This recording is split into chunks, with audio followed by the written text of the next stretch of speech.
अभी कल ही एक बड़ी हृदय विदारक घटना घटी सज्जनों। दिल्ली में बम ब्लास्ट हुआ, जानते कि नहीं आप लोग?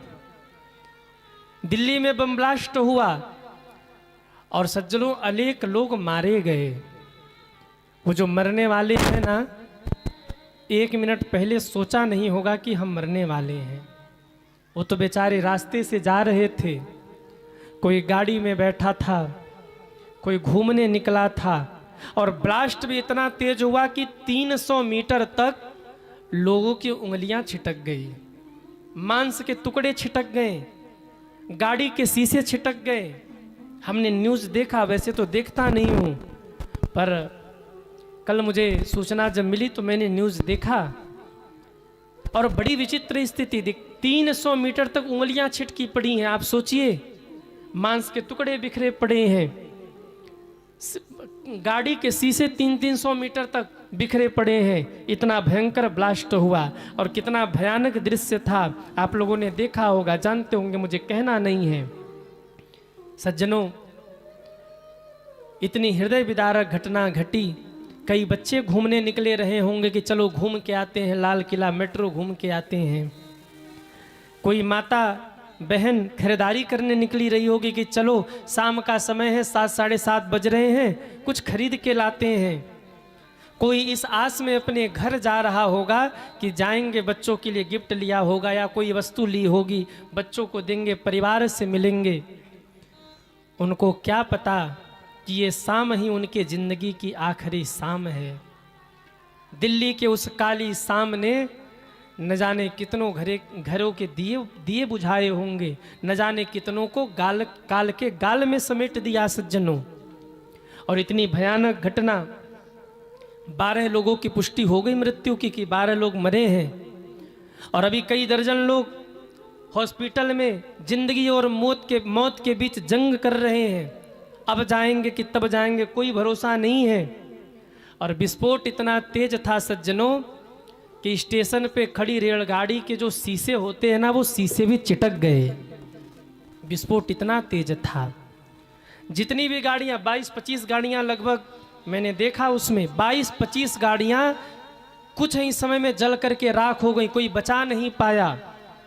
आप अनुभव करिए, लोग अपनों को ढूंढ रहे हैं, फोन कर रहे, फोन नहीं लग रहा, पहुंच रहे हैं तो पता लगा कि वो रहे नहीं। क्या स्थिति बनी है दिल्ली की, आप देख लीजिए। और हृदय बहुत दुखित हुआ कल ये देख करके, और किसी का भी हृदय दुखित होगा ऐसी घटना को देख करके। कोई माँ रो रही थी, उसका बेटा गया था, नहीं जाता था, चला गया था और उसमें मारा गया बेचारा विस्फोट में। क्या बीत रही होगी उस माँ के ऊपर। हृदय बहुत दुखित है, पर कर ही क्या सकते हैं। हमारे बस में तो नहीं है ना कि कुछ कर लें, पर हृदय की पीड़ा जो है वो मैं आपसे कह रहा हूँ। बस जो भी इस हादसे में शिकार हुए हैं, जो नहीं रहे, उनके और उनके परिवार के प्रति मेरी संवेदना है। और जो भी हॉस्पिटल में जिंदगी और मौत के बीच में अभी झेल रहे हैं, प्रभु से प्रार्थना है कि प्रभु उनको स्वस्थ करें, ताकि उनके परिवार में खुशियां वापस लौट सके। सज्जनों, एक बात मैं और कह दूं, ये घटना केवल एक घटना नहीं है, ऐसी छोटी बड़ी घटनाएं तमाम होती रहती हैं। और बहुत बड़ा षड्यंत्र कहीं न कहीं भारत में चल रहा है, बहुत बड़ा षड्यंत्र चल रहा है।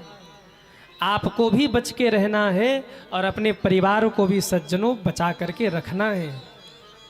क्योंकि अगर पिछला लिस्ट उठा करके हम देखें ना, चाहे वो पहलगाम में हमला हो, चाहे पुलवामा का हमला हो, चाहे ये हमला हो, कोई एक पंथ विशेष बार बार ये क्रिया कर रहा है, आतंकवाद फैलाने का प्रयास कर रहा है, और ये कहीं न कहीं षड्यंत्र चल रहा है। अभी पुलवामा में हुआ था ना कुछ, उसमें किसी का भाई रहा होगा, किसी के पति रहे होंगे, किसी का बेटा रहा होगा। 40 मारे गए हमारे देश के जवान। और पहलगाम में जो हुआ वो तो आप जानते भी, हाल में ही घटना घटी, लगभग 28 लोग मारे गए। सज्जनों, बार बार ऐसे आतंकवादी हमला किए जा रहे हैं। और एक बात और मैं सोच रहा था, मैं कह दूं, आप इसको अन्यथा मत लेना।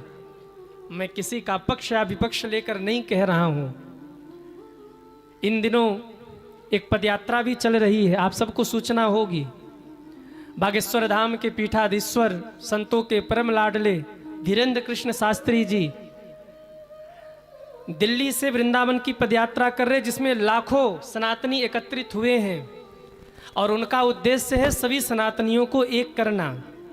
और इन दिनों ऐसी घटनाएं घट रही हैं, मतलब कहीं ना कहीं ये संकेत था कि सनातनियों को तोड़ दिया जाए।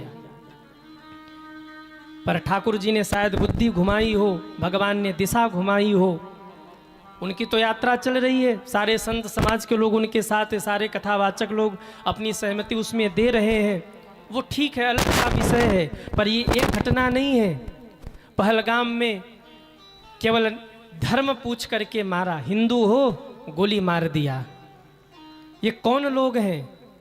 क्या हिंदू होने की इतनी बड़ी सजा है? अच्छा, जो अभी दिल्ली में हमला हुआ, ये विस्फोट हुआ, इसमें तो ये नहीं पूछा कि कौन हिंदू कौन मुसलमान, सबको मारा। यानी ये वो लोग हैं जिनको मनुष्य और मनुष्यता से कोई मतलब नहीं है। इनको बस समाज में डर पैदा करना है, समाज में लोगों को डराना है कि हम जो चाहें वो कर सकते हैं। इनको डराने का बस काम करना है। तो भैया मैं तो आप सभी से एक ही निवेदन करूं, आप अपने सनातन धर्म के प्रति बिल्कुल जागृत रहिए और अपने संस्कृति के प्रति, अपने समाज के प्रति बिल्कुल जागृत रहिए, सतर्क रहिए। और एक बात मैं निवेदन करूं, खूब भजन करिए। इस जीवन का कोई भरोसा नहीं है। सुबह का सूरज कौन देखेगा कौन नहीं देखेगा ये नहीं कहा जा सकता। अभी समय है, सावधान हो करके अपने कार्यों को करते रहिए और भजन कर लीजिए। न जाने कब मौत प्रतीक्षा में खड़ी हो, जाना तो सबको ही है ना। जाने के पहले खूब भजन कर लीजिए, खूब भक्ति कर लीजिए, खूब भगवान का नाम ले लीजिए, खूब कथा श्रवण कर लीजिए, सेवा कर लीजिए, क्योंकि इस जीवन का कोई भरोसा नहीं है। न जाने कब मौत का पैगाम आ जाए, सुबह आए कि शाम आ जाए, न जाने कब मौत का पैगाम आ जाए। जाना सबको है, पर जाने से पहले इतने भजन की पूंजी एकत्रित कर लीजिए कि जब आप वहाँ पहुँचिए तो भगवान से कह दीजिए कि प्रभु हम अपनी जिम्मेदारी पूरी करके आए हैं। श्वास बाहर गई है, भीतर जाएगी कि नहीं जाएगी इतने की भी गारंटी नहीं है। जो भी आपको समय मिल रहा है, एक क्षण भी आप बर्बाद मत करिए। मैं ये नहीं कहता कि आप बाबा जी बन जाइए, नहीं, हाथ से संसार का काम करते रहिए और मुख से भगवान का नाम लेते रहिए।